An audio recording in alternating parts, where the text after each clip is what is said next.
All right, folks, welcome in Yankees Unload. I'm Jake Ellenbogen. He is Gary Sheffield Jr. Today, we're going to be talking about how unlucky Ben Rice is. Might actually be the most unlucky hitter in baseball right now. Maybe. Max Fried bouncing back in a big way, having one of the most economical pitching innings I've ever seen at the end of this start. You already know where I'm going with that one. Jazz Chisholm, I don't know if it's true. I can't confirm. JSP said he ditched the torpedo bat, but what I can tell you is that Jazz Chisholm has 5 hits in 3 games. We like seeing that. And then Strowman, we're going to be talking about Marcus Strowman. And look, I'm not here saying that I agree with anything that we're going to talk about, but we got some interesting stuff from Aaron Boone about Marcus Strowman coming back, but he won't pitch in the bullpen as he's told us. He is being built up to be a starter. Now, where is that spot in the rotation going to be? Are they going to make it a 6-man rotation? Oh, God, I hope not. But we'll get into it. We'll talk about it. Be sure to like, subscribe, comment, have some fun. Yankees won 4-0. And, man, just starting off here with Ben Rice. I'm watching this guy hit 110 off the bat every game. And it just seems like it goes right at guys. And the ground balls are really frustrating because you could say, oh, well, it's a negative launch angle, right? It's his fault. But then you watch like today, and don't get me wrong, and I know Guardians fans still like to throw around that we underrate him when no one here at Yankees Unload underrates Jose Ramirez. And no one honestly does. No one does. I cannot. That is one of my biggest pet peeves when people say a guy who is hitting 330, a guy who's going to be a Hall of Famer, a guy who is just great at everything is underrated. No, Jose Ramirez is a superstar. But anyway, that's not the point. Point being is Jose Ramirez had 2 hits today that were about as lucky as it gets. And Ben Rice hits him 110, and there's always a glove right there. They're always making some crazy snatch catch or, oh, look, it's by the warning track in the short porch, and it just somehow just dies just a little bit for Big Christmas to run under it. It's frustrating. So, Gary, Ben Rice hits the ball about as hard as anybody in baseball, okay? And right now, he is hitting 245. Which is insane to me because I think when you look at like today, obviously he had 110 off the bat. That was literally how they started the game, right? I mean, the first inning, he does that. And even Michael K's like, I think that was just 110 off the bat. And then sure enough. Yeah, and that was Oppo, by the way. You're talking about to shortstop. Crushed. Yep. Crushed. And you know what's so funny? I actually posted on X. I wanted to know because it's a genuine question. Yeah. Technically speaking, I think most of our audience, if we had to say any player, Ben Rice or not, they make consistent hard contact no matter where it goes. Anyone that you would describe, oh yeah, that guy hits the ball hard all the time. More times than not, that player is successful. And we look at the Baseball Savant, and again, Baseball Savant, we don't keep score from Baseball Savant. It's just a tool to help us figure out how good a player should be doing or maybe he's done. Now, Ben Rice, if he's going to hit the ball 110 every at bat and it doesn't make its way to the outfield grass, my question is there any control that a player has if it's a hit or not? In my perspective, I'm not going to dance around this. I actually do think it's somewhat the responsibility of the hitter to hit it where they ain't, right? That's the saying. And Jake, I remember you've brought this up plenty of times actually on this podcast. You mentioned the fact that you hate that fielders are allowed to stand over second base, right? Like partial shifts. I hate it. Even before the shift was banned, technically, you had guys playing to the right of second base who were shortstops or even third basemen. Now, I guess the question is if you've got, say, 3 infielders shifted, and Ben Rice doesn't face crazy shifts, but somewhat of a shift, and you hit the ball 115 directly into the shift, did the hitter do his job or not is like essentially the question. So for me, I do think Ben Rice so far has been incredibly unlucky. I do. And the numbers suggest his hits should find their way. It just should. We had this exact same conversation about Austin Wells. Last year, Jake, you mentioned there's no possible way that Austin Wells is going to struggle long-term in 2024. Your conclusion was based off of the evidence of hard contact. That was it. At bats, consistent long at bats, 2-2, 3-2 counts, and then the conclusion of hitting the ball hard. That was really how you came to that conclusion. Now, all of a sudden, a month and a half later, we were looking at a player whose batting average started to skyrocket, right? Now, what happened differently? Did he start aiming the ball differently? Probably not. I'm not sure. So, very difficult conversation to have because you almost feel like we're asking somebody to hit 98, 99 mile an hour fastballs, aim it around the field, and hit the ball hard all at once. Well, I don't know. Very difficult. But so far, Ben Rice, it feels like hitting 245. He's got nothing to show for all of the contact that he's had. Today, he went 0 for 4. If you'd watched his at-bats today, you'd think there was no way. But somehow baseball made a way. Yeah, I mean, his expected slugging is at 585. He has 511 slugging. His expected batting average is 296. He has a 245 average. Better than Juan Soto, by the way, who might actually be the most unlucky. He's hitting the 220s, and he's got a 299 expected batting average. Yeah, I agree. Here's what I'm going to say. See, ground balls, it's a tough proposition here because Judge hits him so hard that it's actually part of his game where he hits on the ground, and because he hits it so hard, it is not going to be, the play is not going to be made. It's just not. Not usually. But I do feel, to your point, because I never want to penalize the guy for hitting hard all the time. But I do feel, to your point, yes, there could be more done with the swing. Obviously, you don't want to do too much, and then you ruin what you're doing. But this is where I disagree. See, I agree if it's just ground balls and you're hitting it right at guys, it doesn't matter that you're hitting 110. They are ground balls. You have literally a negative launch angle. So it's like you get what you deserve type deal. But when you're crushing them into like the outfield, I got to be honest with you. I just think that's just bad luck. I think that ball at the wall today, we're not going to say, he should have Lord. launched it 2 degrees higher. That would be ridiculous. But you also have to remember, there are some players. Let's use Cody Bellinger as a perfect example. For those of you who are wondering, how did Cody Bellinger end up a Yankee? How was it that the Chicago Cubs didn't want that to be a long-term marriage with Bellinger, right? They traded for him. They wanted this player, but not for 6 to 7 years. Does everyone remember why Cody Bellinger didn't get that 10-year deal? It wasn't the shoulder injury. He'd recovered from that. He actually was ascending in his performance. The problem with Cody Bellinger, at least front offices, this is what they'll tell you, the exit velocity dictated that his luck eventually would run out. There's your answer. That's why. That is why Cody Bellinger wasn't this $250 million player. This is why he didn't get some long 8-9-year contract. It was the exit velocity. Guys in history, guys like Ichiro Suzuki, Tony Gwynn, they weren't hitting the ball 110. They weren't. You can go back and watch it. It's all over YouTube. You won't see it. And yet, they always found holes. Did they run into bad luck here and there? Sure. But they also found good luck from time to time. And it seemed like it would be interesting to watch a player like Tony Gwynn and how he never managed to hit into bad luck. That is interesting. At the very least, you do have to say, today, Aaron Judge did have a hit today, and this ball was not hit very hard. Is he just more lucky than Ben Rice? I don't know, because it seems like some of the better players, they just find holes all the time. So, am I here to complain about Ben Rice? No. I was frustrated today by the double play ball. He put the ball on the ground. You reap what you sow.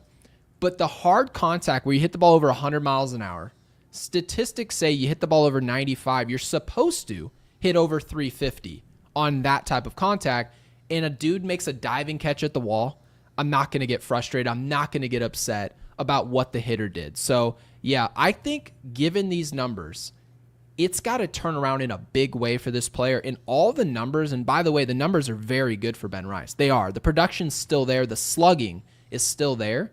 his numbers should skyrocket given what we're seeing contact-wise. Yeah, I actually have some numbers here for you when it comes to fly balls versus line drives and pop-ups. Okay. So in 2024, Gary, the fly ball percentage was 33% for Ben Rice, 22.9% line drive, and 8.3 pop-ups, right? Then it became, this year, 27.1% fly ball, 24.1% line drives, and only 3.8% pop-ups. So Ben Rice, more often than not, is getting the bat on the ball, and for the most part, the meat of the bat, because he's hitting a lot more line drives. That's gone up, and his pull numbers are kind of crazy. He went up from, so in the air, right? Batted balls in the air, 18.3% were pulled last year in the air. This year, 27.1%. So there is a lot more exit velo. I mean, he's hitting the crap out of, like, for instance, sinker balls. He has a 423 batting average against sinkers this year. We heard this about Judge, by the way. When Aaron Judge was talking about struggling, occasionally he'd say, yeah, I'm trying to let the ball get too deep. I'm using right field too often. Like, it's okay to go that direction. Like, there's a reason it's over there. But I also, when I'm right, I'm still pulling the ball. And so it seems like that's what Ben Rice is. He's sort of leading into the fact there's nothing wrong with pulling the ball, but you just need to be able to go the other way. And sometimes, and we saw a lot last year with Juan Soto, sometimes you just make your own luck, right? Instead of hitting the ball 110, maybe he would spray a ball 85 to shortstop where there is no one fielding. So sometimes you do have to make your own luck and just read the defense and say, here's where they're playing and here's where I can and cannot hit it. So again, we do think Ben Rice is going to find the seats more often than not. We still think he's got 30-plus homer pop. And that's surprising because I think when this year started, we actually had a conversation about the type of player he was. And we were talking about 25 homer pop. That's really good in this league. But I believe he's already got 12. He's got great power. I actually, statistically speaking, because for those of you who are wondering, like, how do I wrap my mind around the contact Ben Rice is making? He actually hits the ball harder than every player in baseball other than four guys. And obviously Aaron Judge being one of them, Ohtani being one of them. So when you're in that type of class, the numbers are going to turn around. You're not hitting 245 for the course of a season. So if you want to know what the Yankees have a top 3 guy in a lineup for the foreseeable future. And I'm looking forward to watching it because there's no possible way. His ops right now, which is highly serviceable, 841, that ops is probably going to creep into the mid 900s. When these line drives start to fall, you're going to start seeing some cartoonish numbers. Yeah, and also, I want to bring this to everyone's attention as well. He is really struggling against sliders and sweepers, but everything else he's crushing. Absolutely crushing. I mean, listen to these numbers. You have an expected batting average against the sinker at 420, expected slugging at 745. Then at cutter this year, you have essentially an expected batting average of 465 and a slugging percentage of over 1100. Okay. Then a split fingered, you have a expected batting average of 332 and a slugging percentage of 729. So he's got a lot of really good numbers. He actually has a 185 batting average against changeups, but his expected batting average is 322. So there's a lot of this, right? And so I almost wonder, because a lot more of the off-speed stuff, because when you look at the fastball, Gary, the four-seam, he has a 234 batting average against fastballs, which is a little bit surprising, right? But at the same time, he's got a 316 expected batting average. So based on these numbers, he's incredibly unlucky. Now, the thing that's really dragging down his average is because pitchers have figured out, if I want to put away Ben Rice, I'm going to throw that slider. I'm going to throw that sweeper, and I'm going to keep him off balance. And sure enough, the K rate on this slider, he strikes out 43.6% of the time. So he does get struck out by the slider, and he does get struck out by the sweeper at a 33.3 clip. The expected batting average against the slider, and keep in mind it's 142 sliders he's seen this year, so not a small sample size by any stretch. Out of those sliders, he has an expected batting average of 174. He has a 147 against that. And then, I think of course, I'm okay with that, though. If I'm being honest, I'm okay with it because a guy's not going to be able. No pitcher in this sport, and obviously, absent of some of the best arms in the game, they're not going to be able to snap off 3 sliders or 2 sliders and a sweeper, well located, right, to Ben Rice or any hitter. It's just not going to happen. Like some of these pitches, these are put away pitches. And you know what happens when the only pitch a certain hitter can't hit is a put away pitch? You end up having to get over strikes with your other stuff, your four-seam fastball, right? Maybe a changeup.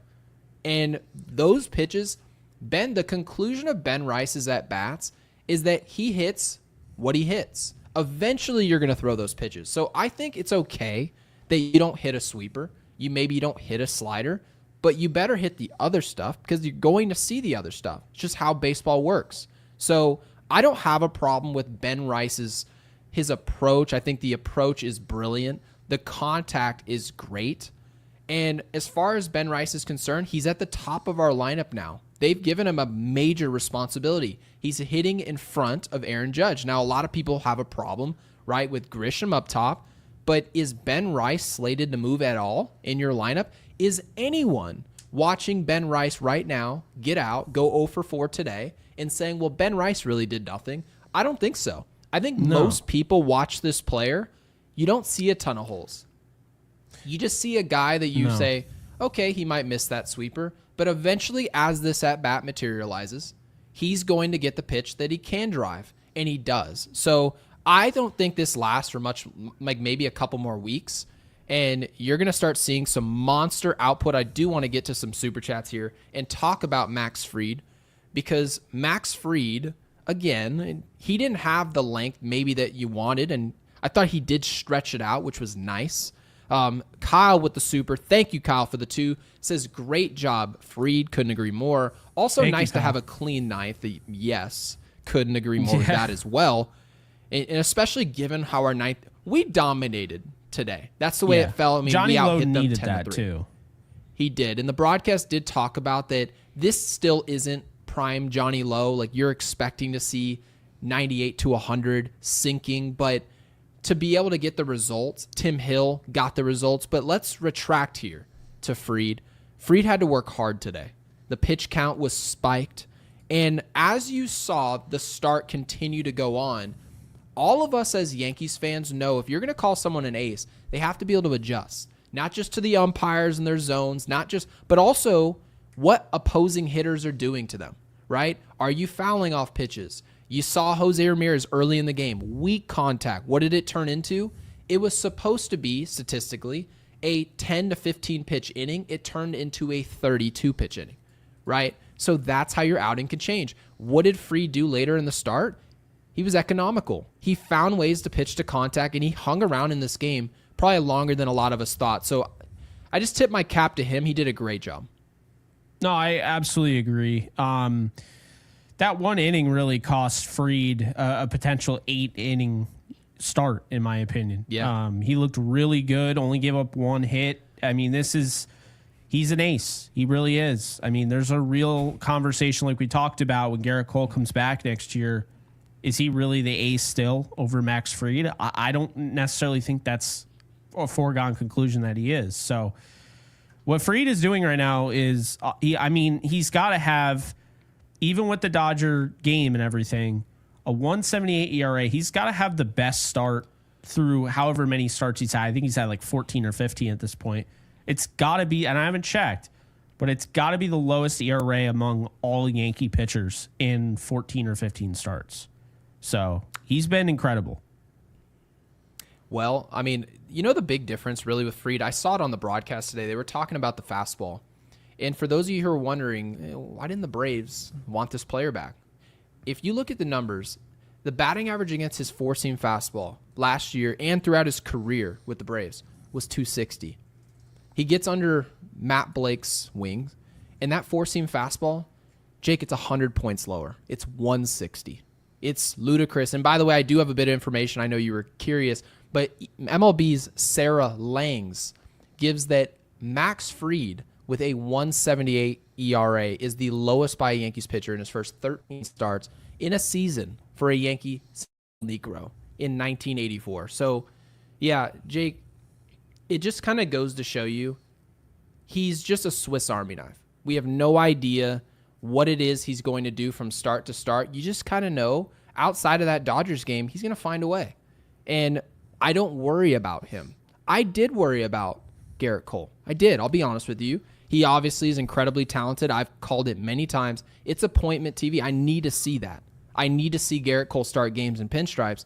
But you did kind of know, all right, he's going to take the mound against Boston. He's going to take the mound against Houston. And there's some teams out there that have his number. And you just sort of walked into those starts worried about how Garrett Cole was going to adapt. Worried about other players on this roster like Carlos Rodon and how they'll adapt. I don't worry about Max Fried. Right now, I don't really worry about Carlos Rodon. And so I'm happy about the process and how things go. He does adjust on the fly. It's more than a lot of times when you look at some of the game's best pitchers, do they necessarily adjust on the fly? Do they adjust in the middle of a start that they're losing it? And you look across baseball, you see a guy like Dylan Cease, and you watch him struggle innings 1 through 3, and you say, well, why doesn't he adjust and go away from this pitch, right? And they don't. We saw it from Clark Schmidt, right? Yesterday, all of a sudden, the whole broadcast was saying, why does he keep going back to that cutter? That cutter's not working. It just left the ballpark. The very next pitch, cutter. He didn't go to anything else. Now, did it end up working? Sure. But is it maybe the smart play? I don't know. So very happy about our now ace. And I think you bring up a good point. I'm not so sure that Garrett Cole off of Tommy John is the ace of this team. You're talking about a player in his mid-30s. I think someone corrected us in the comment section. I'm happy they did. They said that Garrett Cole was 34. But still, the point would remain, regardless if he's 34 or 35. When you're off Tommy John, there's no sure thing. So, yeah, Max Fried has been everything. He's the ace of this staff, and he absolutely is a pencil in for the postseason to start game 1. So looking forward to that. Obviously a lot of ball game to be played, but I mean, we're well on our way. Yeah, no, absolutely. I completely agree. And you know, I think what's really cool about Max Fried is he doesn't have anything that's like super special, right? The thing that is special about him is his consistency. Like his worst games are this. Like he gives up 1 run, 0 runs, 2 runs, right? The worst game is the Dodger game, but he doesn't have those outings. He just doesn't. So, yeah, I'm just a big fan of, you know, what he ultimately brings to the Yankees. The Savant page isn't amazing. It's not, but he is leading all of baseball in fastball run value with 14 in the 100th percentile, and pitching run value is 9, which is the 92nd percentile. So, yeah, I mean, you have a guy that has 7 different pitches, can hit you with so many different things, and does such a, and obviously he doesn't throw all 7 at a crazy clip or anything like that, but he's dangerous. He is a dangerous pitcher because he finds a way, and a perfect example was that last inning he pitched. Garrett, I don't know how he got out of that inning throwing that many pitches. I mean, like he got off to such a rough start after getting 2 back-to-back strikeouts with 9 pitches. Ends up being a 20-plus pitch inning, which screws up the whole start, you would think. But he found himself in really economical spots, getting the double play, getting, you know, out of an inning, 4 pitches or whatever. I mean, this is what we're talking about. This is a guy that's really smart, and that's why we talked about length all the time last year. Oh, just need a starter to give us length. And, you know, what is length? Is it 6 innings? Is it 5 innings? To me, it's 6, at least. That's what you're looking for. 5. Yeah, 5's a quality start. Like 5 is you were productive as long as there's run okay. prevention. But I don't love 5. You can't look at someone okay. you're paying. We paid him $200+ million. Same thing with Rodon. It was $180 million. You can't come into the start and say, hey, man, qualify. Give me 5 innings and then let our offense do its thing. That's not what you're paid to do. You're paid to go deeper into a game, we're not trying to have 4 or 5 arms touch the mound the day you pitch. Like, you're paid generational money to make sure that doesn't happen. So I thought Fried did a good job of bouncing back from adversity there. And by the way, I think a lot of the people in the chat are sort of agreeing. He's cerebral. He's smart. He's trying to at least slow down and say, okay, what is being asked of me? And then I need to deliver that, right? And it's just that simple. So I do think this super is very interesting because it's about Volpe. And I do think we have, in a way, in a roundabout way, answered this before. But Adam with the super, thank you, Adam, for the 10, says, what do you think of Volpe? He is a career 240 hitter, or do you see room for improvement? So I think all of us, like literally every person that listens to this podcast today, can sort of agree Anthony Volpe hasn't reached his full potential. I think you can see that. Mechanically, you can see it. If you actually watch him, and it's something I brought up, you can't hit consistently by dropping your hands. It's like basic baseball 101. Now, he's incredibly talented. This is the reason why he was the number 1 prospect for the Yankees in this entire system, and everyone wanted to protect him. The way that everyone's talking about George Lombard Jr., people were talking about Anthony Volpe this way. To me, when I talk to people in this system, when I talk to some coaches, right, some scouts, they'll say this about Anthony Volpe, and you sort of know he's got the pop, he can run, he can field. If you can field and you can hit, well, you should be a great player. But then you look up and you say, well, what is wrong with Volpe? I think it's very simple, Adam. There's no level of consistency. That's all it is. And what drives consistency? Well, certainly talent would help. He's got the talent, I would assume, but what else is there, right? Is there someone to help coach him, right? Is there a hitting coach out there that can potentially bring that out of him, or is that all his responsibility? That's a question that I probably don't have the answer to, but I will tell you, if you look up and you mention he's a career 240 hitter, if he's that in 2 or 3 years, I would say offensively, he hasn't lived up to expectation. But like I've said before, Volpe's still a good player in this league. Maybe he's not a career Yankee to play here for 10 to 15 years, but he's going to hang around the big league. So, yeah, I hope this gets better, and I don't have to sell what Volpe's doing, because I can technically sell it to you guys. I can show you weighted runs created. I can show you, right, ops plus. I can show you guys these numbers, and you'll probably leave this podcast thinking, well, I don't really agree, but as the years go on, maybe I can justify his presence in the Yankees lineup long term, but I wouldn't be interested in fooling guys. I really wouldn't. I just think he's productive situationally every once in a while, but you turn on a game tomorrow, he could be really good for us, or he can be one of the worst players on the field. So that his numbers sort of reflect that, Jake. I don't know how you feel about him. Yeah, I just think he's right now, what he is a guy who's going to be batting near the bottom of the order for the foreseeable future. And that's really all there is to it. I mean, he's not a bad player. He's a good player. At this point, I'd say he's a disappointment, because you expect, like, at one point, a top 5 player, top 5 prospect in baseball. I think a lot of people forget, in baseball, he hit the top 5 at one point. To have him become 7th of the order hitter, that just isn't what I envisioned. I envisioned a leadoff hitter. I envisioned a cleanup guy, number 2 hitter, not the 7th in the order. But there are some things to like about Volpe. The defense is very good. And then, of course, when he is on, because he's streaky, he can really, make you pay at the dish. So, yeah, I don't love the batting stance. I don't at all. I wish they would kind of overhaul his mechanics, but I hate it. I hate his batting stance. I don't think it makes any sense to just, like, it's this whole, you have this thing, right? And then he drops down and, like, does this, like, low. I don't like that.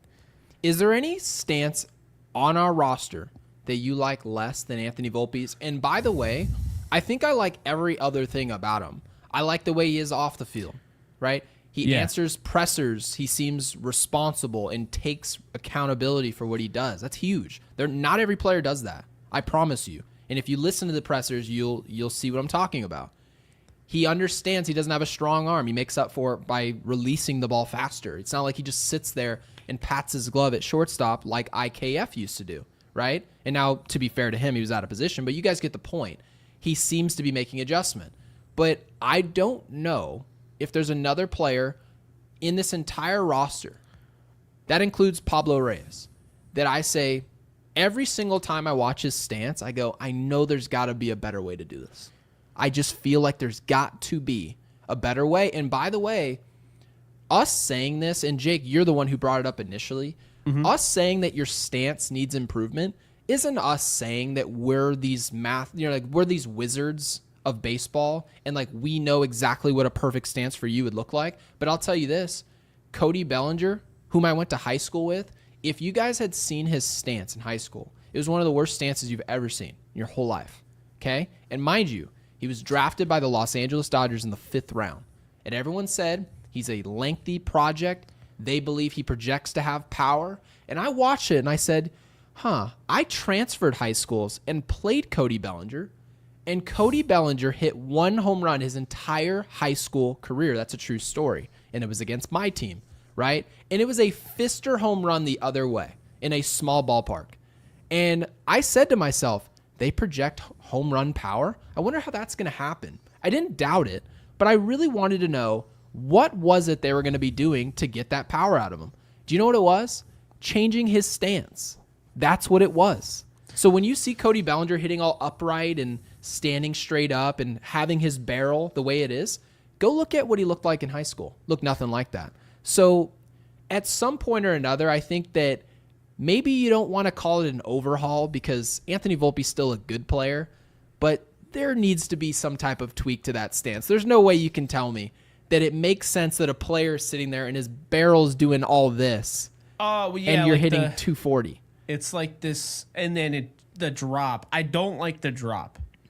People make it seem like we're making fun of him. No, it's in my best interest for Anthony Volpe to ascend into what it is that all of us want to see. There's no reason that a player that can hit the way that he hits for a couple of weekends, and then all of a sudden a couple weeks later, you're like, who is this guy? He stinks. The reason for that, something is changing. Something. And I believe it's the consistency of where his barrel is when he goes, when he decides to take a swing. And I'll tell you this, doing this when the ball's on its way, show me another Hall of Fame baseball player that's ever played where their barrel drops as the ball's about to be released. I want to see that player. I do. I don't like it. It's the worst this year. Last year was Gleyber Torres. I hated Gleyber Torres' stance. I think it's always been bad. It's counterproductive because the whole point of a batting stance and the whole point of a pitching motion is you're doing all of this stuff to make sure you have a shot, the best shot possible, because the margin for error is very slim. And when you're doing, a wonky pitching motion or wonky batting stance, it's basically whatever's comfortable for you to make sure that you're getting the hands in the right location, you have the right hitting mechanics, you have the right pitching mechanics, and it's really customizable for you. But when you see Volpe rolling over on a ground ball and you see how he drops his hands, I think at some point or another, a hitting coach should intervene and be like, hey, why don't we try something else? Because you look at like what Spencer Jones is doing. I mean, soon his leg is going to be in the dugout, but this is very true. But you can see though, and I understand he's in the minors, but you can see it wasn't working. He had a fully closed stance. Now he's opened it up, and it's funny to me how we joke about it because it's hilarious. He kept changing it drastically every game, but now it's working. Now OPS is over 900. He's looking like a player that they drafted him to be. Yeah. If you're Anthony Volpe, you're 23 years old, don't you consider changing your stance up if you're you're getting results, but you're not getting great results, and you have to imagine it's just serviceable. Yeah, but that's the thing. I always said with Gleyber, the thing that aggravated me the most about his stance, because I loved Gleyber Torres. The thing that aggravated me the most about his stance is he would wait until 2 strikes, and then he would do the toe tap, not the giant leg kick. And then the broadcast is like, wasn't that just a nice, consistent mechanic? I'm like, why wouldn't you do it the whole time? Exactly. And what you're telling me is, oh, I got to lock in now, so now I need to do the toe tap. So you don't have to lock in on the other pitches? You know what I mean? Do you remember, though, a couple of weeks ago, you were bringing up, we were talking about stances. Honestly, this wasn't even a couple of weeks ago. We were talking about Craig Counsell, right? Now, mind you, people talked about Craig Counsell. They talked about my dad. Mm-hmm. They talked about Ken Griffey Jr. And all players, Albert Pujols, I think Albert Pujols is one of the most fun batting stances out there. That was to emulate. Now, mind you guys, here's the important part about baseball. In all the greatest players in the history, no one has to do it the same way. That's the beautiful part. But you know when it does look the same way? When you take a picture of a hitter, when the ball is halfway to the plate, if you watch my dad play and his batting stance is doing this and everyone says, I just have no idea how your dad hits like that. I've just never understood it. And what they don't understand about it is it's just a timing mechanism. And by the time the ball is on its way, guess what his batting stance looks like? I know. Just I never like that. understood why people don't get that. It's actually one of the best batting stances. You know why? Because it literally warms up your wrists. It's the most important part of your swing. The wrist. In some point it's timing, some of it's like activation and just being ready. But at the same time, when you look at Albert Pujols and his bat is angled this way, okay? Yeah. Mind you, the ball's on its way. His bat is not angled like that anymore. It changes and he gets loaded. His hands are not doing this. His hands are not moving. Yeah. Okay? He knows exactly where his barrel is. That's the difference. Go look at a player who does it actually better than most players. I know this player is probably not on most of our minds, but it's Nolan Arenado. Nolan Arenado gets to the exact same position every single time. Aaron Judge, how many times does the Yes broadcast show you a video of Aaron Judge from a side angle when he gets success, when he hits a home run? Right? Hits a home run, hits a screaming line drive. When you see it, you feel like you've already seen it 1,000 times. They show you and they say, look at that. He's at the exact position. And then all of a sudden through contact, it looks like you're watching a replay, but you're not. It looks like you're watching the home run derby when they first started showing that broadcast view, you know? Yeah. Yeah. And it's just like every time it's like clockwork. You're like, oh my God. It's the exact same. So I'll wrap it with this. And then we'll get to Marcus Strowman because the news is just so egregious. I do want to talk about that. Mm-hmm. But the point is, and I know people may listen to this and say, well, Gary just hates Volpe's batting stance, right? He just doesn't think it's working, all this stuff. He doesn't like Volpe. No, I believe if Anthony Volpe could have a consistent batting stance that gets him to a consistent position pre-pitch, those numbers that I saw people in the chat saying, no, it's fine. He's hitting 243. It's just the on-base percentage. That all makes sense. I think Volpe has a skill set that warrants believing he can be better than fine, better than highly serviceable. I think he's got the skill set to define him as a great player. But does he show up to the yard with the mechanics that warrant being a great player? I don't believe so. If he just put his bat on his shoulder like this and then just like loaded, Volpe would be such a better hitter. I really do believe that like the dropping of the hands, because I do believe looking at Gleyber, I think batting stances, these guys get very, you get customizable and you get a certain way and all of that. And I think they get a little full of themselves because they're like, well, this got me to the show, so I'm not going to change it. It's like, well, say you did change it. But yeah, I get just that, right? I mean, I guess, but like Stanton changed his batting stance. Giancarlo Stanton changed his batting stance after he won the MVP. Yeah, could you imagine looking in your checking account and they're like, there's now $150 million sitting in my checking. And yeah, he's humble enough, and I hate the word humble, but I'll just use it in this situation. I need to get better for this team. How am I going to go about doing that? Let me try doing this. He can look inward and say, I need to change something mechanically to get better. But your stance looks like a carbon copy of what got you to hit 200. I just think that there's more there. And I do want to throw this up on screen before we get to this Marcus Strowman deal and our other super chats. Johnny Smith recently became, a second ago, a member here at Yankees Unloaded. Johnny, we really appreciate you getting involved. Thank you for doing that. I want to get into this Marcus Strowman deal because, and I'll go ahead and just kick it off right here because there was a presser involved with this, and this is actually how we got this information. The Yankees are currently building up Marcus Strowman as a starting pitcher. Marcus Strowman did tell us I'm a starter, and I guess the Yankees decided that that's going to be the move. Strowman threw a live batting practice today and says he feels good. He could be getting a rehab assignment very soon. We're not exactly sure when that's going to be, but Aaron Boone, and this is a quote, says, "I thought his stuff looked sharp. He looked sharp. We'll see how we get through this next couple of days, then see what's next for him." So, Jake, my question is really more so, and you did, in a way, give us a little sneak peek of what this question would be, is that what exactly are the Yankees counting on? And not about performance, but how is he actually going to start games for this team? Because you look up and you say, well, Carlos Rodon is giving us great output. He's been, honestly, a Cy Young candidate. Max Fried has been the exact same thing, probably better. Now you say, okay, Luis Gil, not back yet. He's working his way back. Ryan Yarbrough has been great for this team. There's no way you can argue that Marcus Strowman is going to get better output than what he's given. Will Warren has been very good, highly serviceable this year. Where exactly is Marcus Strowman fitting in to this equation?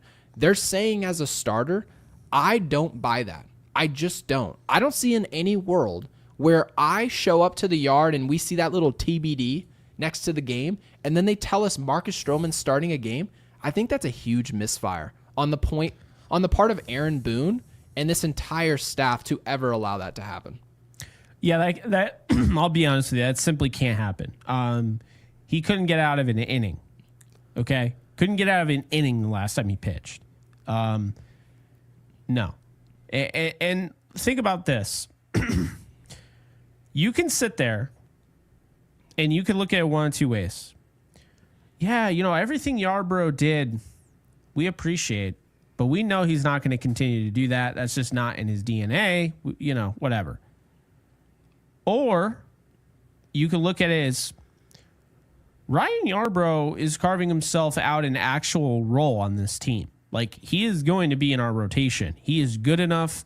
Luis Gil, when he comes back, he's probably not coming back until August. And when he comes back, he's going to need to get ramped up.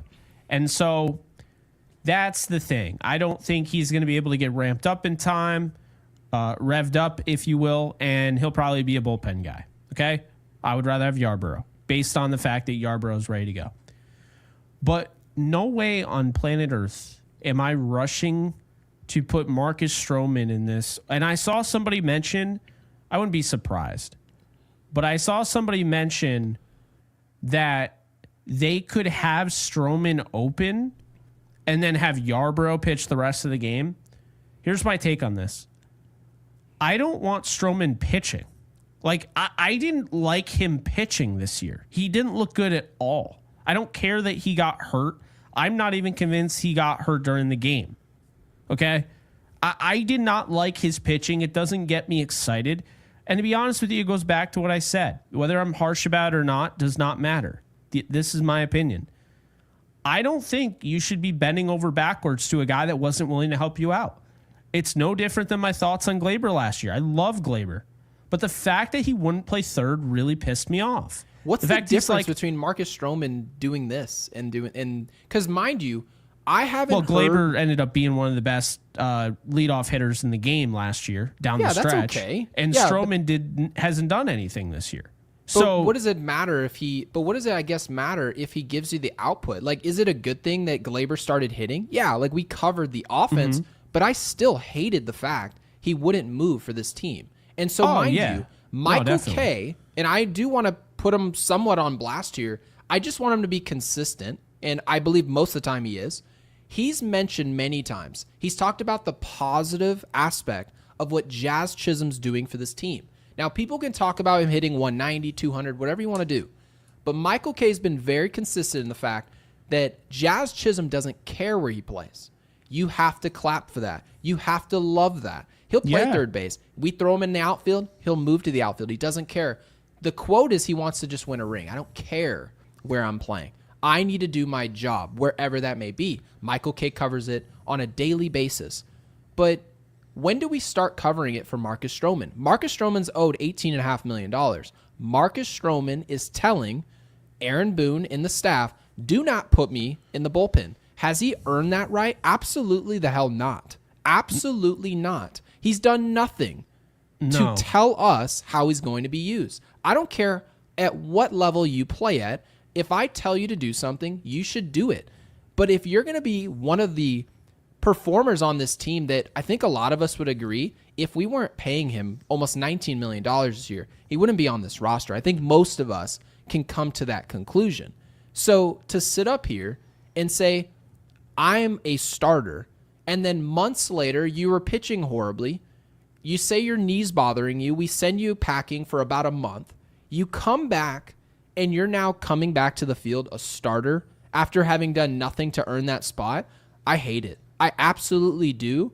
Some people may feel this is harsh and that I'm coming after Michael Kay. It's not harsh. No.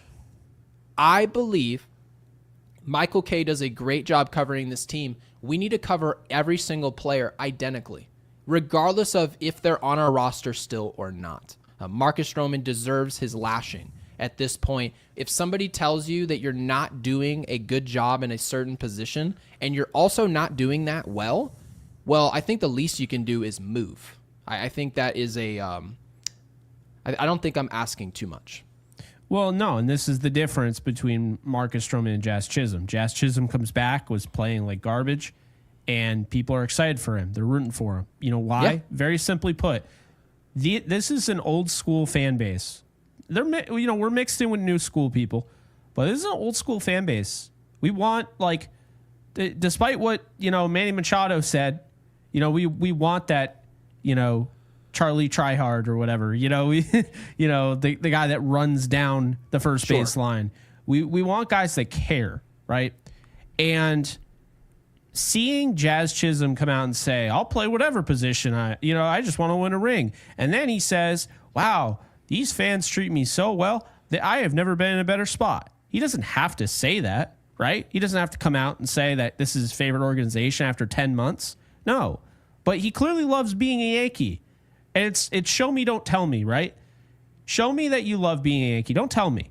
And he shows us when he decides, yeah, I'm going to play third. That's what they want me to do. I'm going to play third. I'm not going to make a big deal about it. Could he have made a big deal about it like Gleyber Torres? Absolutely. Yeah, the way this organization is it next year he's under contract still? I think so. So he could have just said no. The way this organization is, Gary, is they bend over backwards for random players. Like, remember when Carlos Rodon had a just his own personal catcher, and he wasn't pitching like Carlos Rodon right now? And you're like, that's ridiculous. That's appalling. Like, how is that? Yeah, I'm okay, I think, when you can call the shots. Like, if Garrett Cole, and mind you, he did this with Kyle Higashioka. Mm-hmm. He said, I want my catcher to be Kyle. I do. I don't care what he's doing offensively. I like when he's catching. You know why that's justified? Because he's Garrett Cole. The output is Garrett Cole. The output is Cy Young winner. So if you want to have Gary or Jake catch you for the game, you get that. You've earned that.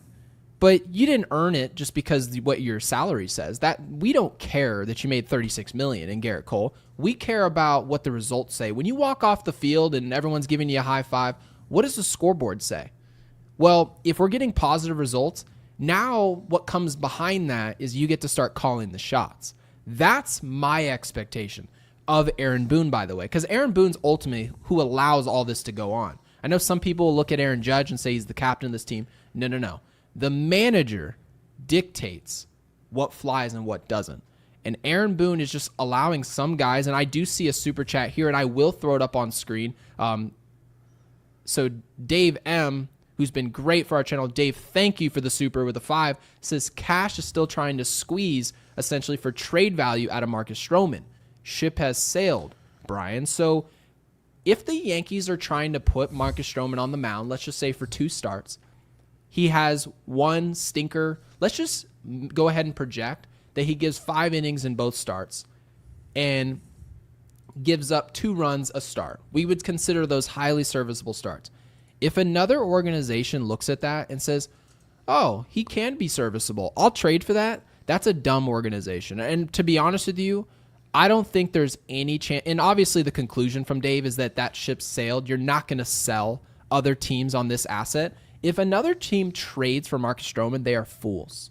I don't think that's happening. I don't. And if I did, I think it would have happened this winter when they had all the time in the world to pick up the phone.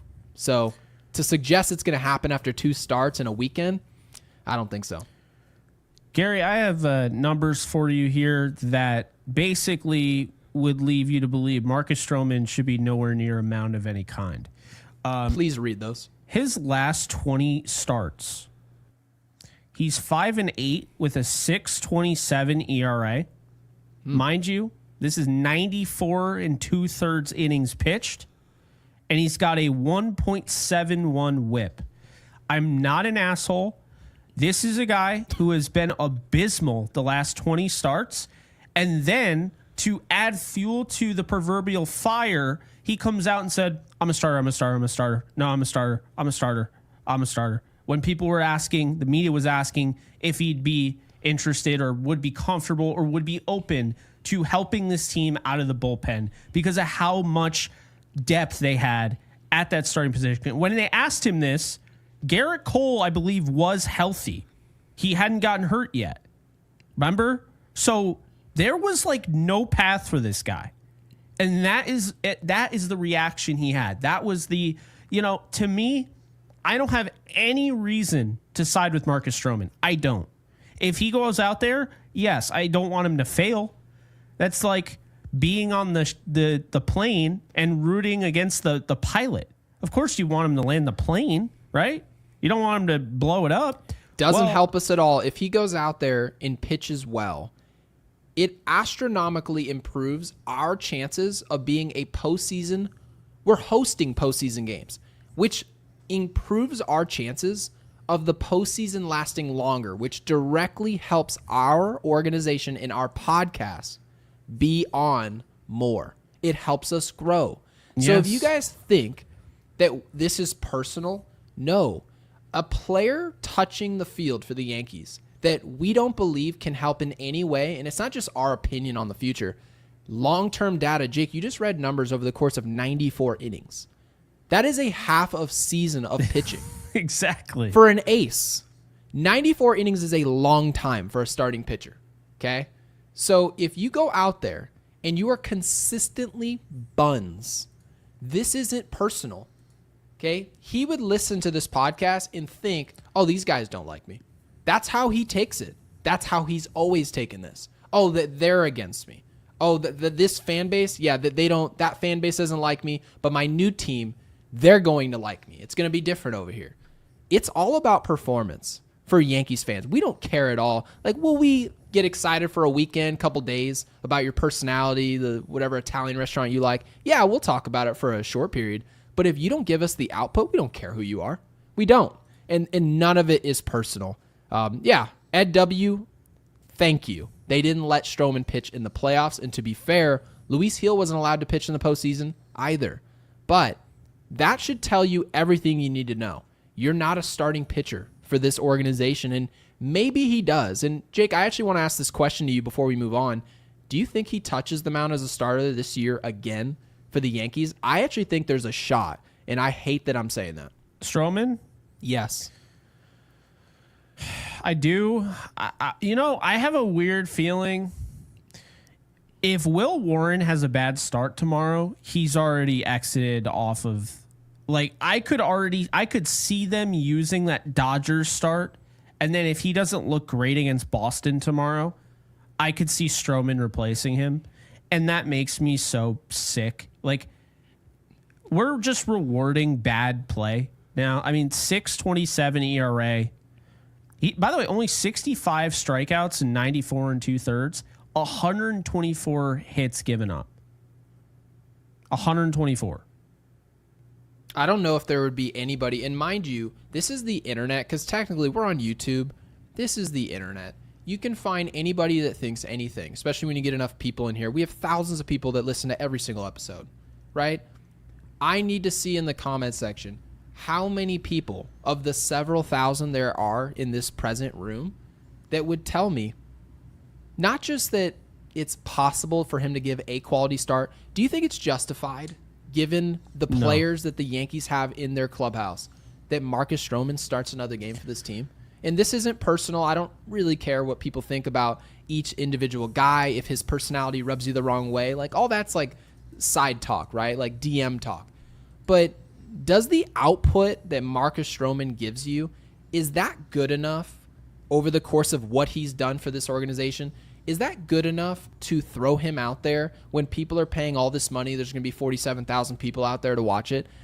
Has he done enough to warrant another opportunity for this team? For any other reason other than his contract, I don't think so. So, have I been wrong before by saying a player can give us nothing and then he eventually did? Yeah, I have been. But I would love to know if there are people out there that think Marcus Strowman, maybe outside of Aaron Boone. I don't know if Aaron Boone believes the words that are coming out of his mouth right now. Yeah, and Dave, you hit the nail on the head. It really feels like at this point, any narrative is going to push Strowman into the rotation, because they're waiting for a slip up, and maybe they think that maybe they've already tabbed Yarbrough, as they've already done the analytic, the analysis, whatever, and they're looking at it and they're like, yeah, this isn't going to last. They're already tabbing this because they wouldn't be bothering with Strowman if they weren't. And so, yeah, I think this is incredibly frustrating. And here's my biggest thing, Gary. I think because you have one bad start out of a rotation of 5 games, it fucks up your bullpen. We saw it with the 18-2 game. If he pitches tomorrow, what do you think the outing is, in your opinion? 2 innings. We're playing Boston, by the way. Boston is not winning baseball games. They would destroy him. 2 innings. They would destroy him. He probably gives up over an inning, like over a run an inning. Would you say? Is that safe to say? He gives up 6. He gives up 6 runs in 2 innings. They take him out. Okay, so I would say he either gives up 6 runs in 2 innings, just as you said, or he goes out there and gives you 2 innings. He gives up 1 run. The bases are loaded. There's some lefty up there, and then Tim Hill's coming jogging out, or Ryan Yarbrough is jogging out the bullpen. You really think I want to watch that? And understand, regardless of what those arms do behind him, they worked for 8 to 9 innings. They worked 7 to 8 innings. That kills, to Jake's point, your bullpen. He's not an option. And he's also, by the way, guys, for those of you who are saying, no, he should be a bullpen arm. He's not good enough to start. He should not be a bullpen arm. He should not be a bullpen arm. Tell me what inning you would bring Strowman into. Tell me. I want to know. And by the way, I do want to throw this up on screen really fast. I agree with this completely. Tim Hill did a good job today. He's starting to get some positive momentum. And the broadcast, I thought, discussed it beautifully. He has guts. And you put him in situations where I believe batters are 0 for 15 with the bases loaded against him. You put him in when there's a fire, and he's going to put it out. You mean to tell me you're going to put Marcus Strowman in there in a crunch? Tell me how that looks. So, by the way, Carlos Carrasco in 17 starts, his last 17 starts here. He's 3-7 with a 5.73 ERA, which is better than Strowman, and he has a 1.39 WHIP. So Strowman is in the 170s for WHIP. Like, this is my argument. Is he better than Carlos Carrasco, who's sitting there in AAA after literally being tossed around like a hot potato the last week? Well, the answer is no, but could you imagine us calling teams and saying, do you want to trade for a player worse than Carlos Carrasco, who's getting paid $18 million this year? That's what we're actually doing, by the way. So we'll conclude with that. I do want to talk about Cody Bellinger. I think that would be a nice positive way to finish this. And Jazz. Him and Jazz. We'll make a little hybrid of it. in these two players. I think Jazz, we'll start with Jazz here, actually.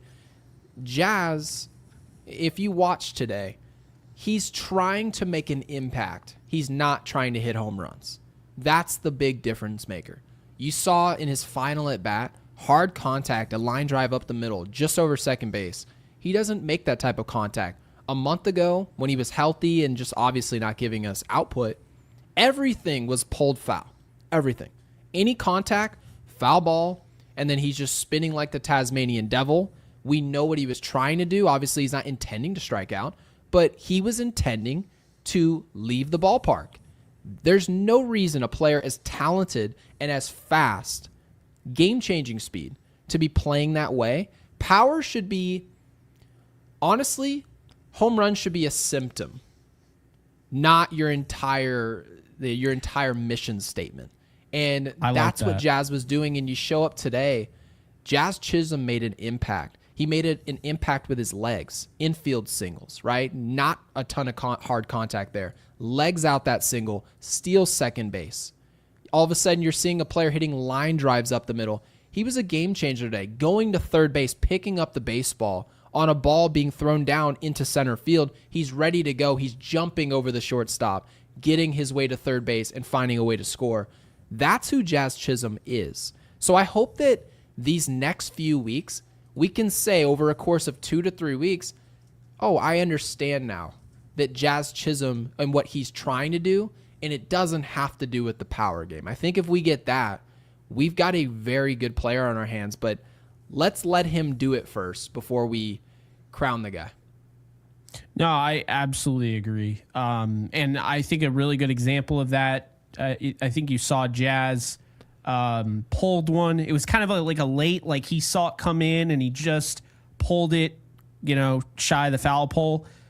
And then he made the adjustment, ends up putting it in play. But he could have been like, man, I was so close to hitting that home run. I know I'm just and I feel like he would have before the injury.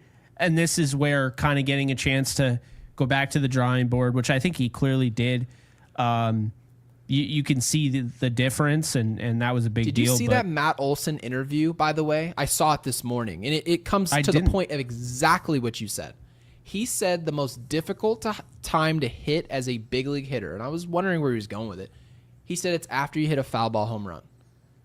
He said the entire time during the at-bat, after the at-bat, all you can think about was that you should have hit a home run. And I thought that was interesting. I love that you bring that up. He did hit a foul ball home run. At Yankee Stadium, we've already got a lead. Why wouldn't you want to hit a home run? It's the most fun thing you could do. Everybody, 50,000 people get to celebrate and cheer your name. We get that. But how can I be the most impactful player I can be given my skill set? I need to find a way to get on base. Do less. Yeah, I was really close to hitting a home run, but that's not who I am. I'm going to do this. And you see it in Ed W with the super. And I love this. He says, and Ed, thank you for the 5, first and foremost. He says, wondering if Boone makes Jazz do push-ups. Absolutely no way he does that. Every time he puts the ball in the air, patent swinging bunt like Willie Mays Hayes from Major League. So, okay. I like the premise that, hey, and this is so Little League, by the way, from Ed, is that anytime you were a really fast person in general playing baseball, you'd always have some random assistant first base coach come up to you and be like, you're giving me push-ups every time I see the ball in the air.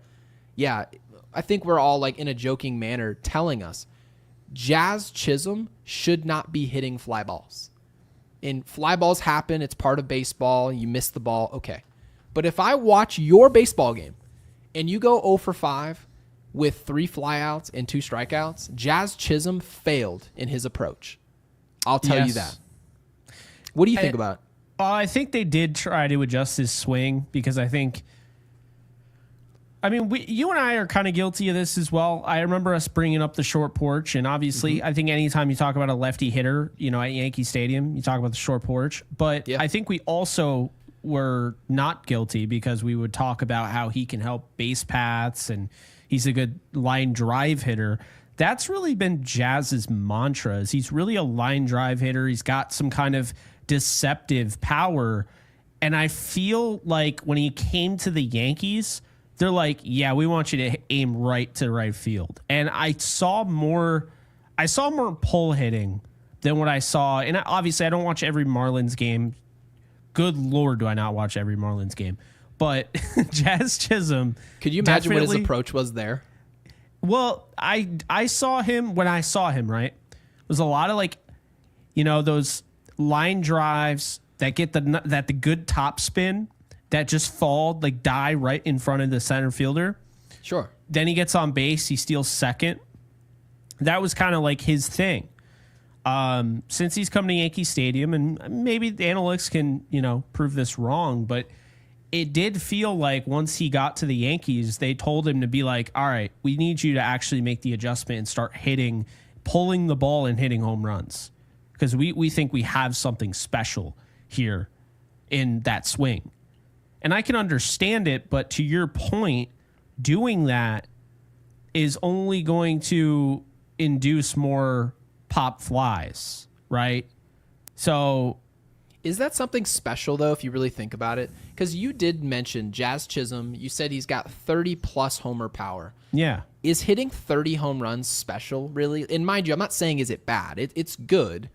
But if a player hit, like, for example, Luke Voit, I always bring him up. Somehow, some way, he gets brought up on the show from me all the time.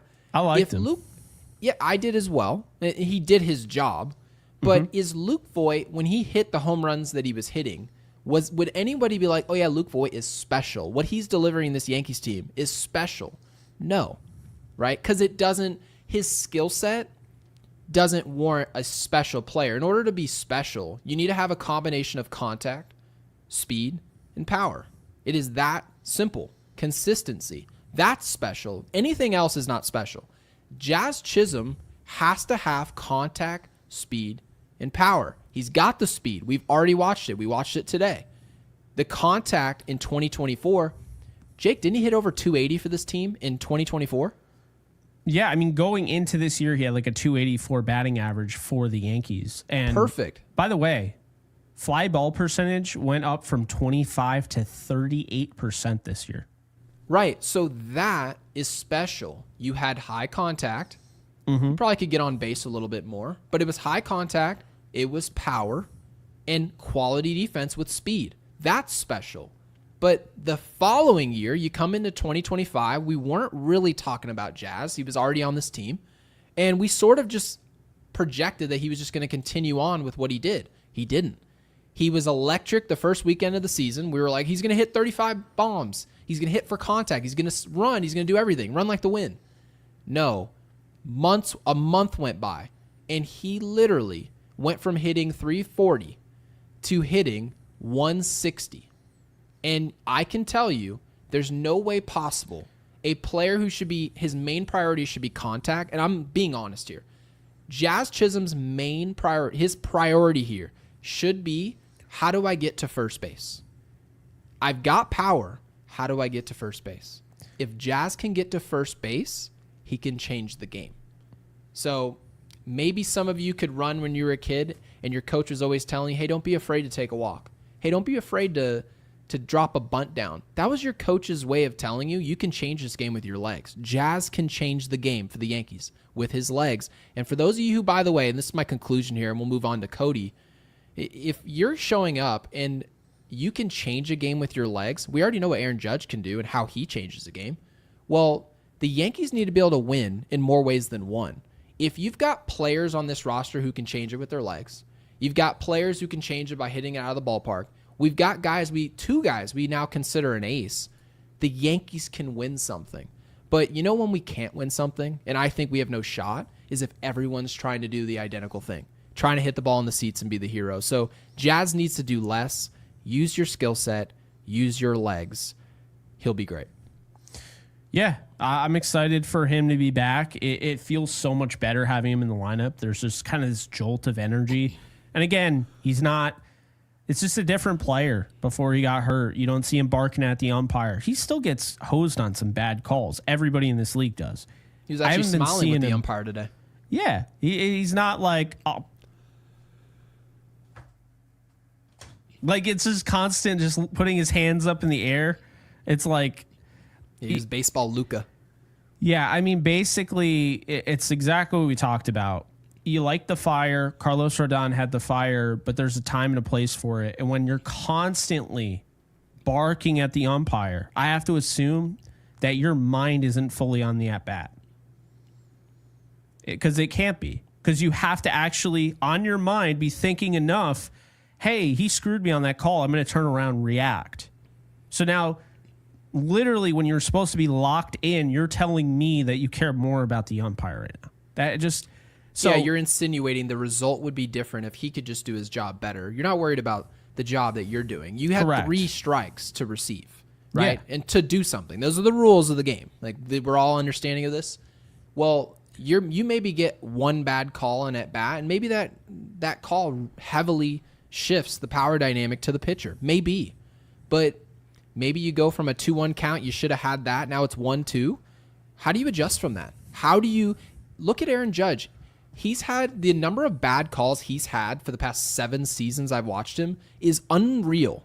The sliders at his shins. Jake, we've talked about this many times off air, texting back and forth. What is this strike zone for Aaron Judge? And you know what Aaron Judge does? There's a ball at his shins. He turns around and he just goes, He spits out his gum and he tries to hit it with his bat. And you're like, he just doesn't seem to really give a rip. You know why? Because he knows you've got to throw 2 more. Good luck. And it just doesn't impact him the same way. So I think, Jazz, you mentioned this first, so I want to make sure I give you credit. Appreciate it. You said maybe this injury can knock Jazz back down to the point where he actually understands how I need to go about this game. Maybe I need to realize I'm not some 4-hitter. I'm not this player that needs to play like a Joey Gallo. Maybe I'm better than that. Maybe they can ask more of me. And I think the Yankees right now, you mentioned that they fell into a spell where they fell in love with the homer. Yeah, that's not Jazz. So I do want to move this conversation though to Cody Bellinger. Cody was the best player, in my opinion, on the field today. He was just making an impact everywhere. He was jumping at the wall. I thought there was actually a little cool scene out there with that young fan. I think he was probably like 10 or 11 years old, and he was just losing it. And I'm sure he wanted the ball, but at the same time, your team's catching the ball and Cody Bellinger, making it look easy. I don't think it would have left the yard, but Cody was making a great play there at the wall. He was all over the base pass, driving in runs, finding ways to score, running the bases hard. Cody Bellinger is an analytical nightmare. If you look at Baseball Savant, it just doesn't tell the story. It doesn't tell the story of what you watch every day. Maybe defensive analytics will say a different story and it'll be positive and it'll tell us about the arm and the jumps and all that. That'll show. But Jake, analytics say you hit a ball over 95. And I know his home run today was over 95, but Cody Bellinger doesn't hit the ball hard that often. They just find holes. He finds ways to help this team win. And I said before, he's the second best overall player on this team. I still believe that. I think it goes back to kind of like aiming, like trying not to be unlucky and not hitting. Cody Bellinger has the perfect amount of like that top spin that he gets when he hits the baseball, where he can be that soft line drive hitter, and he's athletic enough to be a problem on the base paths. He's athletic enough to score from first on a gapper, right? Mm-hmm. And he also has some pop. So, like, he can affect the game in multiple ways. Then you talk about his glove, and this is really what it comes down to. Cody Bellinger, at some point, the stats are going to start looking like what he truly is. I think he can get up to 280 and stick around there for the rest of the year. Okay. And then you have that glove.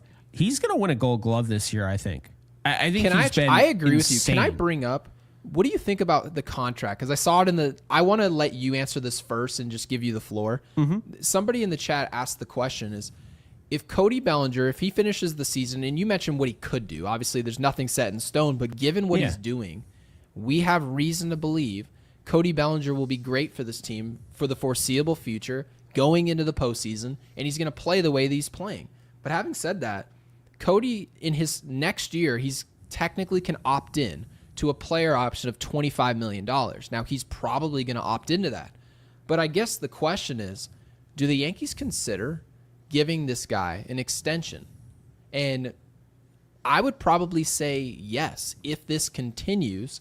And I we would said say so.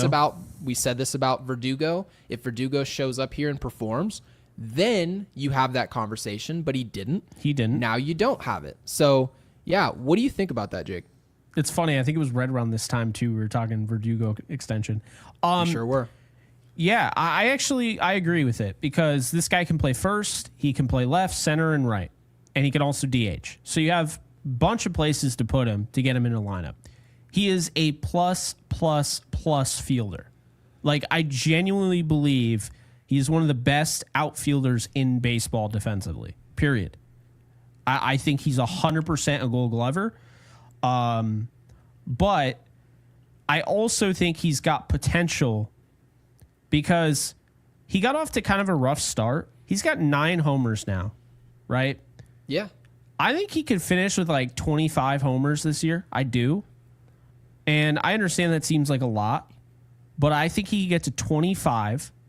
And this is a guy who has, he has 53 hits. I think Cody Bellinger can end up being really important in the postseason. He has a higher on-base percentage than he did last year. His numbers are actually better than last year. The line drive percentage has gone up. OPS is higher. Would you describe him as a contact or a power hitter first? Contact. So you just described a player who, and I also, in a combination here, he's contact first. Mm-hmm. He could finish with 20-plus home runs. Yeah. He's Gold Glove defender. He's got one of the strongest arms in Major League Baseball, not just the AL. He can run. He's a great base runner. What does that tell you about an extension? I see it right here. LB, thank you for getting involved in the chat. We really appreciate you guys doing Appreciate that. you. Says 6 years, $138 million. Whatever the dollar figure is, I'm not sure where it'll fall. But Cody Bellinger is good at everything. He's just not a player that you'd say he's going to hit 45 homers. Those days are probably over. I know he hit 40, I believe it was 47 homers in that juice ball era in 2017 where everything was flying out. We saw the same thing with Gleyber Torres and that whole Baltimore run we watched. But having said all this, Cody Bellinger, again, like people are saying, I see this chat, and again, a member of ours, Johnny Smith, thank you for getting involved, says 25 isn't a power hitter at Yankee Stadium. You don't need to be a power hitter. If Jake describes him as a contact-first player, which is exactly right, he's a contact-first player who's a great defender, gets you 25 homers, and he's from the left side. Come on. The fit is too good here. So I'm happy to say I was right about this player. Obviously, do have a soft spot for Cody Bellinger, but he's showing exactly what he can do.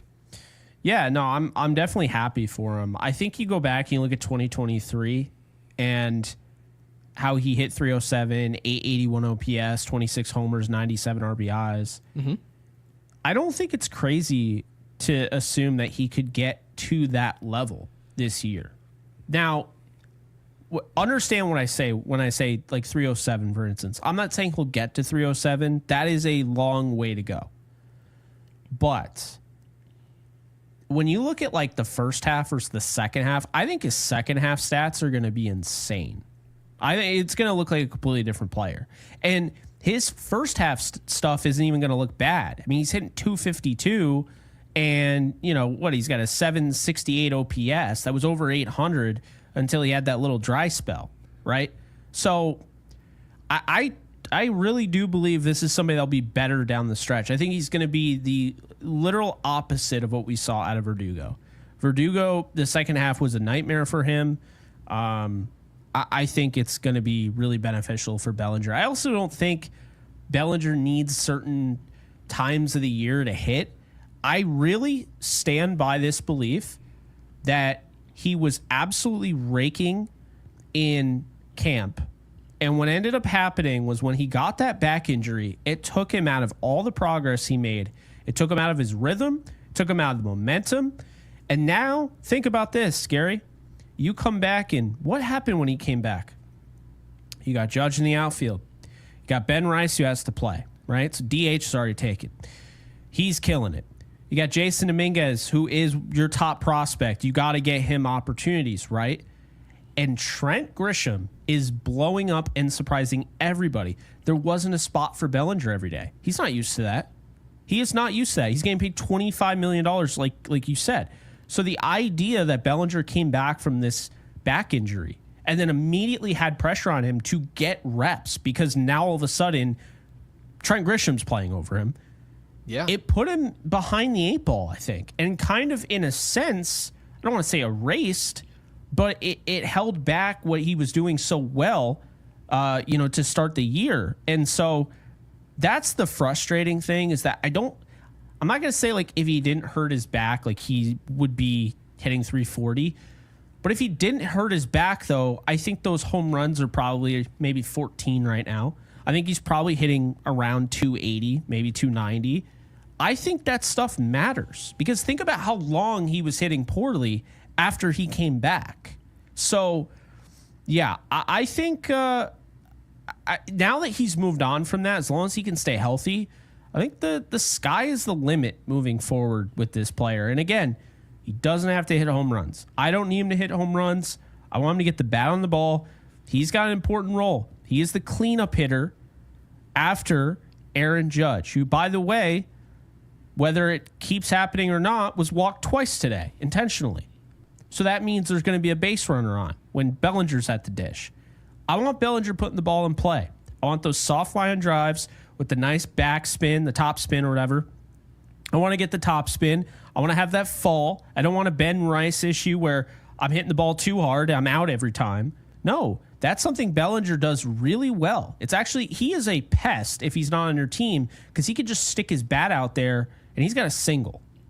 Yeah, so essentially, Cody Bellinger he's just like one of those guys where you just can't predict how he's going to help you win, but he just does. You just have no idea. You can't come into the game. Hardly ever do we say, yeah, Cody Bellinger's just going to leave the yard today. Like, we don't say that often. Occasionally we will. He's got the power. But then there's some days where he's just like fighting off a bleeder single the other way. He just doesn't care. He's a guy that creates action.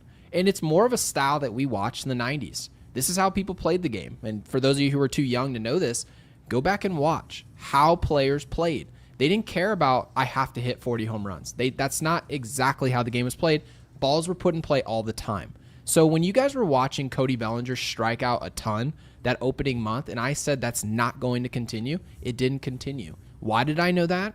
Because that's who Cody Bellinger has been his whole career. He's finding ways to put the ball in play because he knows if the ball's not put in play, nothing good can happen.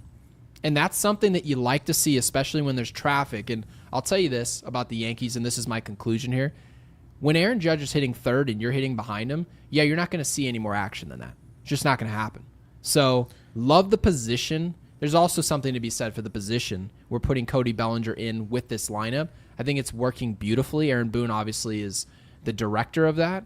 But is there... Oh, by the way, here was my last thing I did want to say about Bellinger. For those of you who were saying, 5-year deal, let's lock that up. Did want to say, Cody Bellinger, represented by none other than Scott Boras.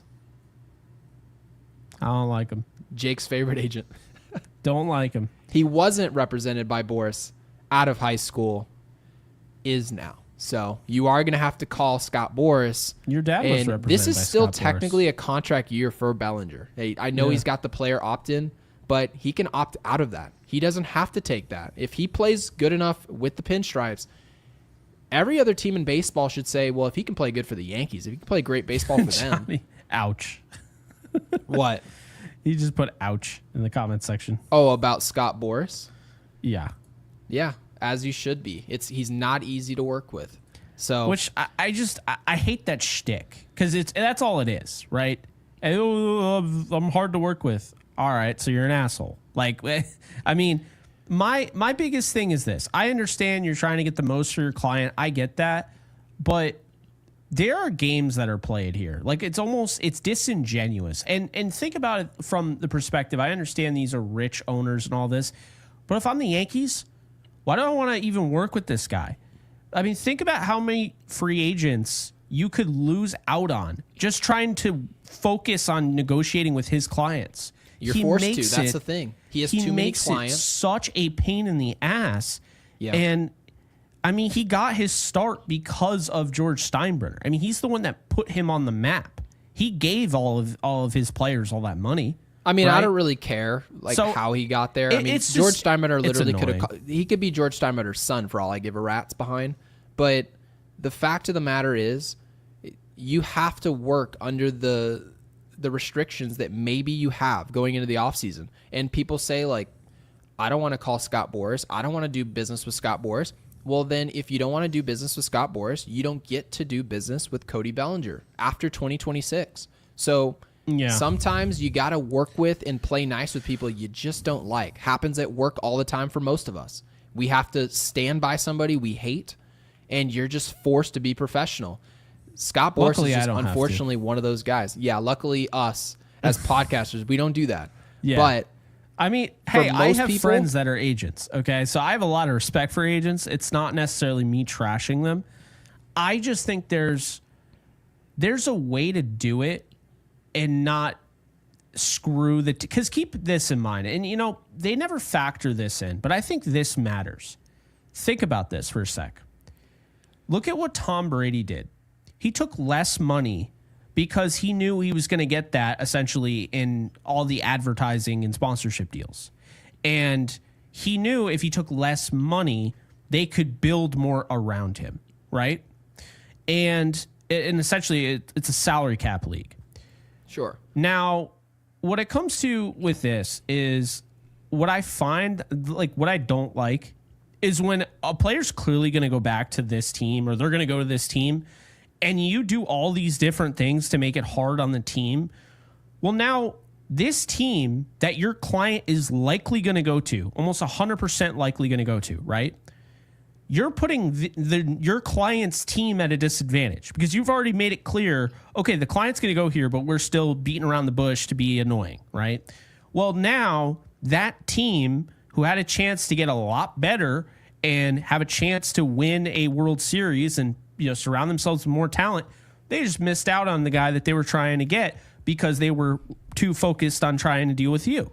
That's what I feel like happens more often than not. We don't hear about it, but I guarantee you that is why people don't want to deal with him, because they don't want to sit here and play ring around the rosy like for 2 months when it's like I got a roster to fill. It's not that I'm already offering you tons of money. I'm offering your client tons of money. I'm offering your client tons of years. I'm offering your client financial stability. We're trying to win a championship, which also helps the legacy of your client. You got to at least, he's trying to win every single deal, and I get agents are like that, but he does it in a way that I think is really disingenuous. I'm about to devastate you. Oh, no. Devastation. It's not Scott Boras. It's not his fault. It's not him. Do you know whose fault it is? Who's that? The individual player. And I'll tell you exactly why. Take a look at Scott Boras and his clients. He represents a ton of players, right? He represented my dad, obviously my dad having fired him. He represented, I believe he represented A-Rod, who eventually fired him. I love that. He represents Jose Altuve. He represents Cody Bellinger. The list goes on, Juan Soto. Point remains. You're going to bring up the Altuve thing. I already know. I'm going to bring up Jose Altuve for you. If a player wants to play somewhere, he will play there. That's the end of the conversation. That's it. If a player wants to play somewhere and he thinks the only way I'm going to get there is if maybe I'm not doing some crazy team-friendly deal. I still hired Scott Boras for a reason. I want top dollar. But you're not going to screw around with me. I'm going to get that dollar, but I don't have to go to the tippity top. Well, you can make that decision. You can tell Scott Boras that. Jose Altuve, during negotiation with the Astros, if he had taken top dollar, his fate would have been the exact same as Kyle Tucker's. Kyle Tucker is not an Astro right now because they believe he's going to get top dollar. They believe he's going to ask for $400+ million. And by the way, he's going to get it. He's good enough to get it. That. Exactly.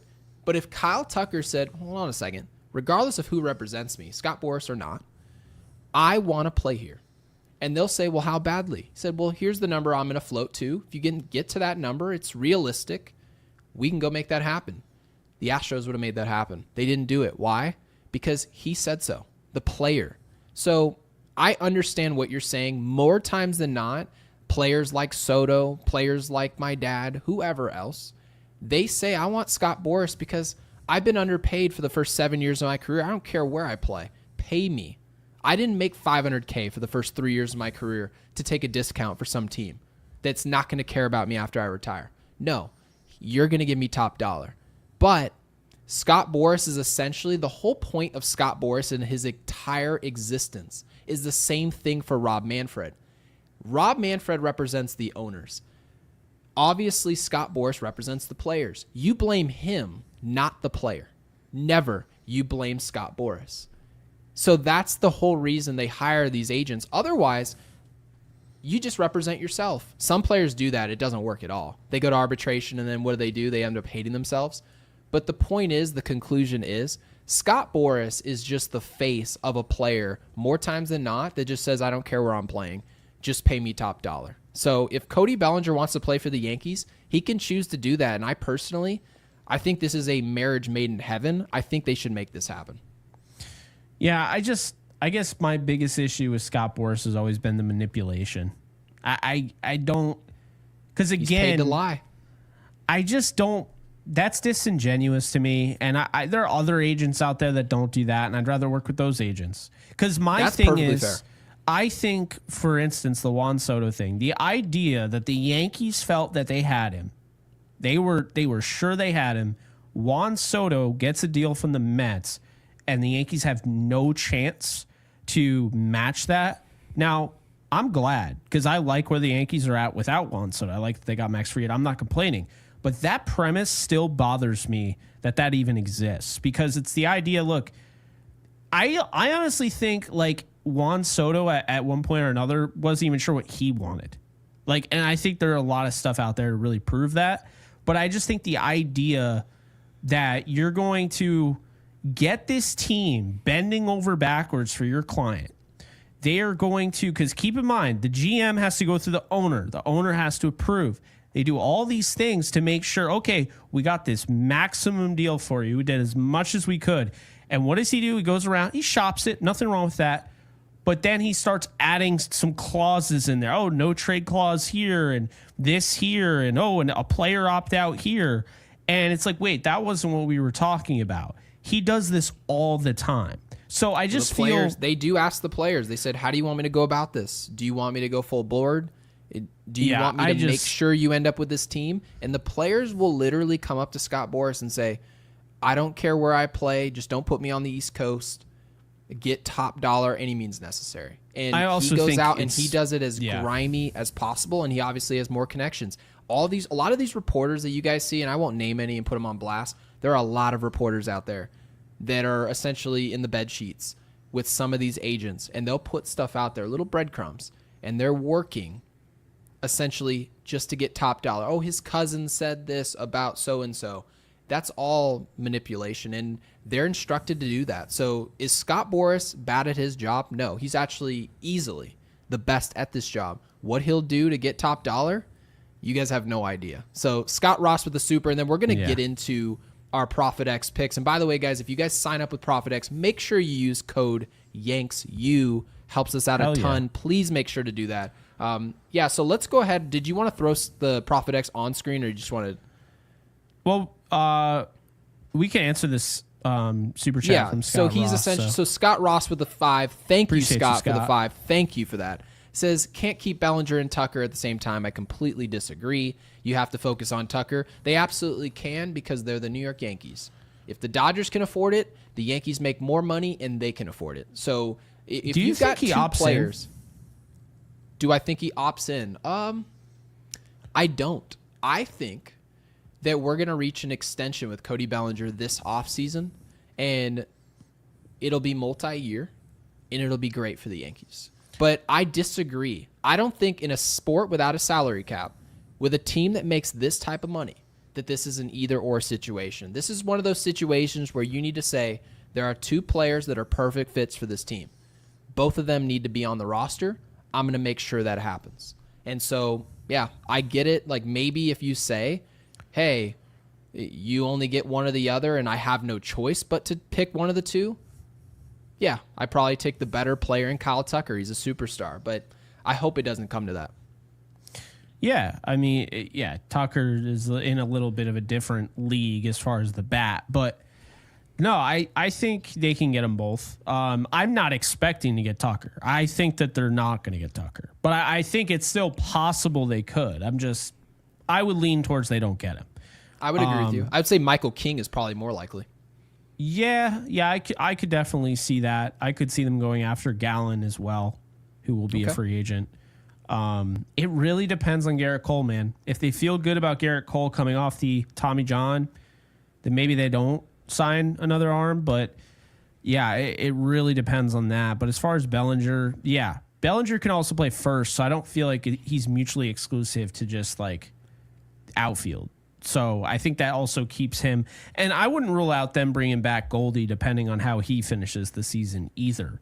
And we don't know what's going to happen with Ben Rice because if he, say he gets moved to catcher this year, ends up working out, now you could bring Goldie back and not even have to worry about that. And you got guys in the farm system at that point, if you wanted to play around and you did this without trading away Spencer Jones and he ends up being something, well, now you can put Spencer Jones in the outfield. You can move Aaron Judge to first base if Goldie, doesn't come back and so forth. So, yeah, Kyle with the super. Thank you, Kyle, for the 2.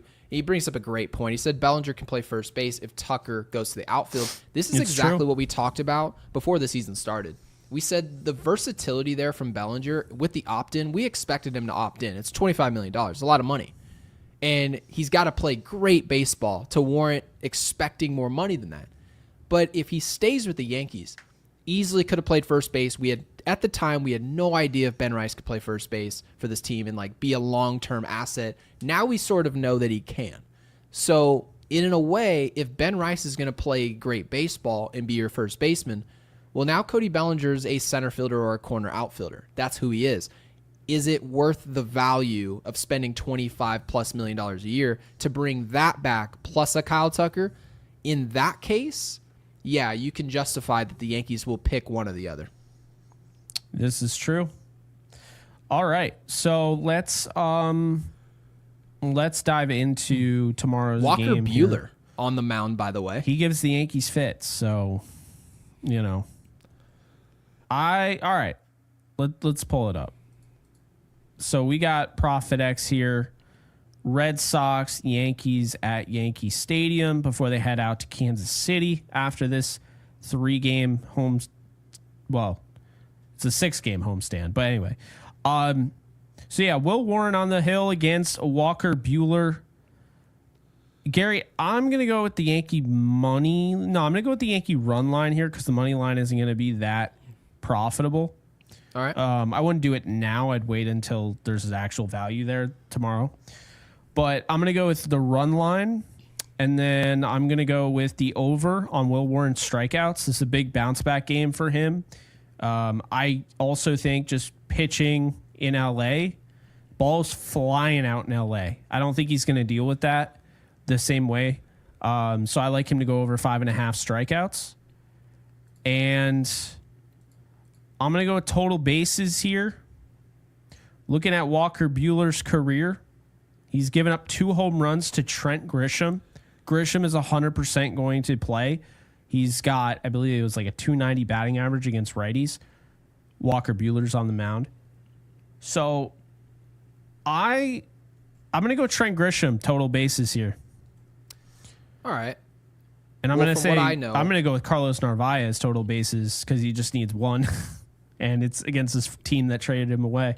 Wow, they're really sleeping on Narvaez, huh? Yeah. So I'm going to go ahead and go. I think Jason Dominguez plays tomorrow. I do. And I know that there was somewhat of an update on him this morning saying that he was feeling ready to go. They were saying yesterday that he could have come off the bench. I think, but obviously he played today, but I think Jason Dominguez plays again tomorrow. And is his line at 1.5 bases or is it 0.5? I kind of feel like it's 1.5. Dominguez? Yeah. 1.5. Yeah, I don't. Oh, Jazz Don't love Chisholm. that. Oh, are you kidding? Let's go ahead and lock that in. We saw that at the same time. Go ahead and scratch everything I said about the Martian. These will probably end up being 1.5 tomorrow when the actual thing comes out. But yeah, for now, if you can get it at 0.5 over, I like Jazz. I think Jazz is about to go on a burner here. So that's what I think. Well, think about what we just said. The last thing I'm going to say about Jazz. We just said his game, get away from the power game. And mind you, it's not like the worst thing in the world when we see a ball travel into the seats. But should that be the first thing you're trying to do? What he did today was a perfect day for Jazz Chisholm. Well, perfect day. The idea that you need to have this uppercut swing and you have to try and force your hand to hit a home run is just not in reality. Rod Carew had 92 home runs, and the dude was a slap single hitter. He literally had Escara, by the way, is getting a batting stance. Oh, yeah. Yeah, Rod Carew had a batting stance with like the bat just sticking out, and he would just slap it. And he hit 92 home runs doing that. So you can hit a home run even if you have just a level swing.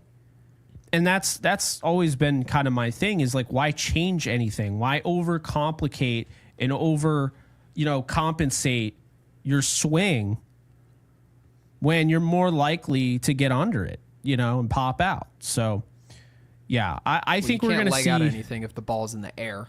I think that's the concept. No, it's a waste. Of earlier, we had a super chat of someone saying, do you think that he has to do push-ups every time the ball's in the air? Well, the bad part about that is who cares how athletic you are? The ball's in the air. That's the rules of the game. If the ball's in the air, it doesn't matter how fast you are. It's irrelevant. It's not part of the game. The ball has to be bouncing on the ground or be on a line and hit the ground for your speed to even enter the conversation. So total bases, Jazz Chisholm, we're taking that. I see Anthony Volpe. I'm going to go ahead and see that and scroll past it. It probably won't be that. And I did want to say that obviously I have high hopes for Jason Dominguez. I probably won't bet on him tomorrow. Peraza had a nice day today, which was nice. I would like to see, by the way, and this is on Boone, he had a nice day at the plate today. Obviously, the broadcast was talking about he hasn't filled those shoes that he needs to. Give him another day. Let him play again. Yeah. See if you can ride the wave offensively. 2 for 4. I would take Peraza. I'm assuming it's at a half a base. I'm taking that. That's my final call. Let's go win a ball game. I like that. Yeah, Peraza went 2 for 4 today, and it's a miracle. He went from like 157 to 174. So it is a reminder, if he could string together some of these multi-hit games, he could find his way up to 200 pretty damn quickly. So, come on, Boone, give him a chance. Hey, rooting for Peraza. We'll see what ends up happening, but that's going to do it. Yankees, Red Sox tomorrow at 7:05 Eastern time. And what are we putting in the comment section, Gary? What's the contract? So first and foremost, you have to want Cody Bellinger back long term. I would assume most people do. And you can leave in the comments that you wouldn't bring him back on an extension. That's perfectly okay. But if you would bring back Cody Bellinger, if he'd opt out of this year's option in the winter, what contract would you be comfortable the most giving Cody Bellinger? We need years. We need dollars. I like it. So, yeah, be sure to drop that in. Of course, Jake Ellenbogen and Gary Sheffield Jr. signing off. Be sure to like, subscribe, and comment, and we'll see you guys tomorrow night. And like this video.